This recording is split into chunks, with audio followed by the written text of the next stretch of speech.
Olá, seja bem-vindo ao Psicopedia Club. E hoje eu vou fazer um vídeo a falar sobre o porquê que as pessoas não recorrem ao serviço de psicoterapia. 5 razões, ok?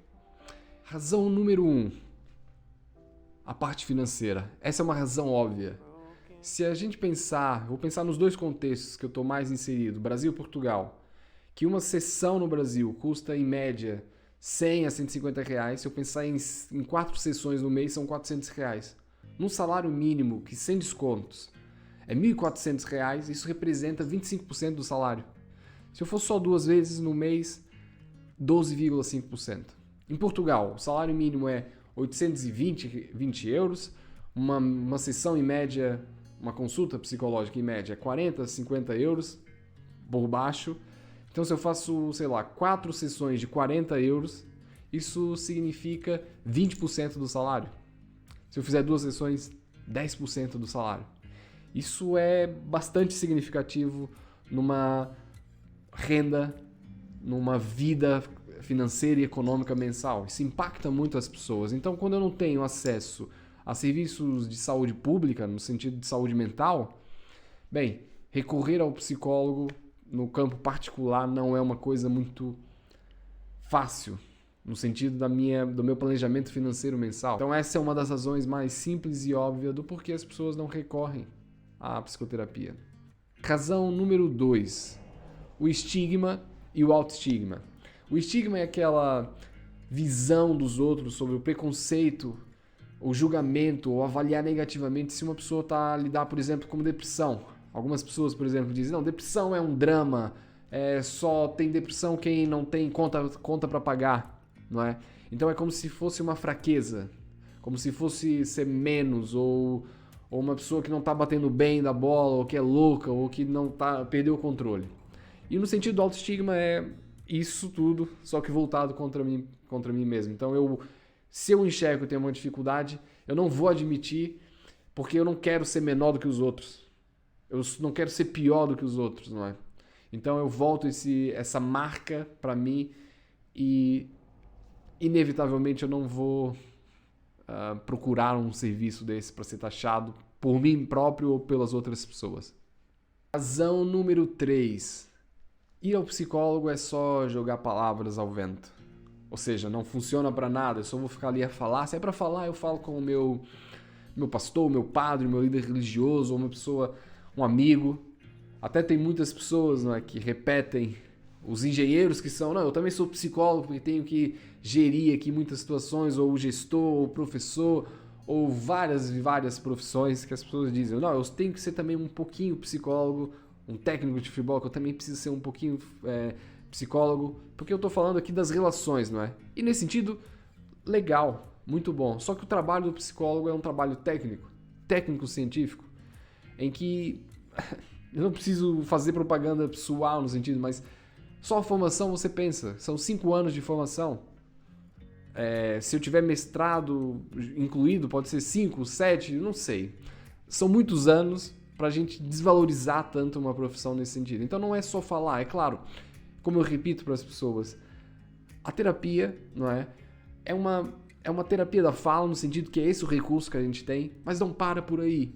A gente não só joga a conversa fora, a gente vai em vários ângulos, avalia, compara essas avaliações ao longo do tempo, planeja intervenções. Se aquilo me dá um feedback X, e eu acho que é importante ir pelo lado X, eu continuo por ali, senão eu troco. E semana a semana, ou sessão a sessão, a gente vai trabalhando nesse sentido de tornar as coisas mais flexíveis e construir um repertório alternativo ou mais conectado com aquilo que é importante para a minha vida.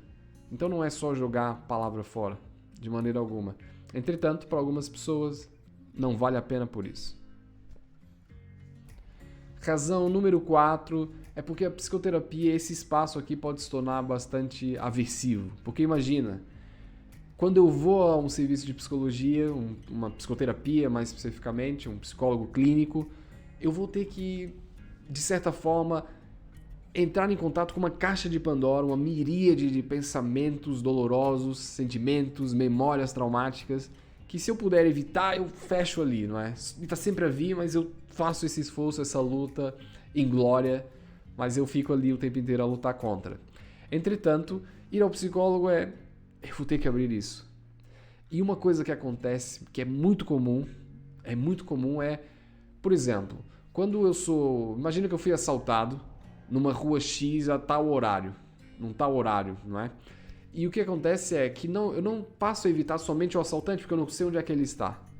Mas eu passo a evitar a rua naquele horário, andar sozinho, sei, uma miríade de situações, várias situações que eu tento evitar em associação àquele evento que foi extremamente doloroso, aversivo para mim.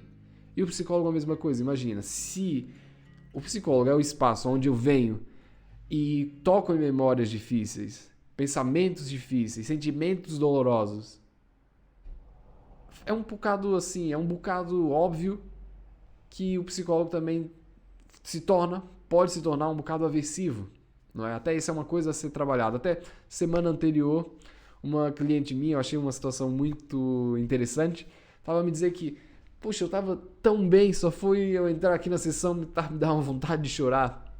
E eu me lembrei da primeira vez que eu fui ao psicólogo, na verdade era uma psicóloga, e que eu chorava babirranho, e aquilo era muito desconfortável no início, porque era vulnerabilidade a mais, eu não estava habituado a falar sobre certos assuntos, sei lá, pensamentos suicidas, uma coisa muito íntima e pessoal, e ali eu estava exposto. Só que, além dessa vulnerabilidade, aquilo era um espaço libertador. Ter alguém que eu possa falar sem receio de que ela só vai ficar me dando conselho e me dizendo o que eu tenho que fazer, ou se acalma e vai dar tudo certo. Não, era um espaço de abertura.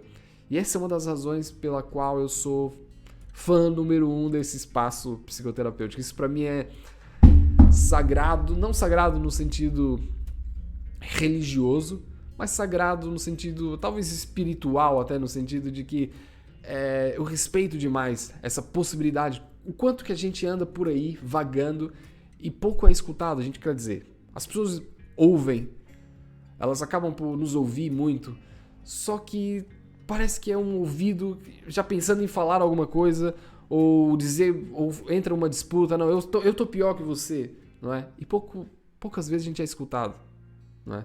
E aqui é um espaço fundamental para ser escutado. É libertador. Eu só posso dizer isso, é libertador. Portanto, vale a pena. Razão número 5 é porque as pessoas não querem ir ao psicólogo, acham que não faz sentido, não querem ir e tudo bem. Não acho que todo mundo tem que recorrer ao serviço de psicologia ou é obrigatório fazer terapia. Não sou partidário dessa visão de mundo, vamos dizer assim. Não, você tem que fazer psicoterapia, vai procurar. Não é? Eu acho que é importante que seja voluntário, que a gente fale cada vez mais como é que isso funciona e a pessoa, se achar que faz sentido, vai por aí. Mas há pessoas que... Não, eu acho que faz sentido mais fazer yoga. Pra mim, isso me ajudou muito. Ou fazer atividade física, ou fazer uma terapia alternativa qualquer. Não sei, Tai Chi Chuan, meditação. Não há uma regra sobre o que é que vai te ajudar com certeza, não é? Não há essa certeza, nem com a psicoterapia, nem com nenhum outro tipo de tratamento. Portanto, as pessoas são o principal fiel da balança e elas escolhem aquilo que faz sentido ou não. Elas têm que escolher, não é? Tem que escolher. Portanto, se esse vídeo fez algum sentido para si, eu peço que comente. Se há alguma coisa que vocês identificam que também é uma razão pela qual as pessoas não vão ao psicólogo, eu peço que comente, eu acho que seria muito interessante. Curtam, e isso ajuda muito no meu trabalho. E nos vemos por aqui. Um grande abraço e até logo.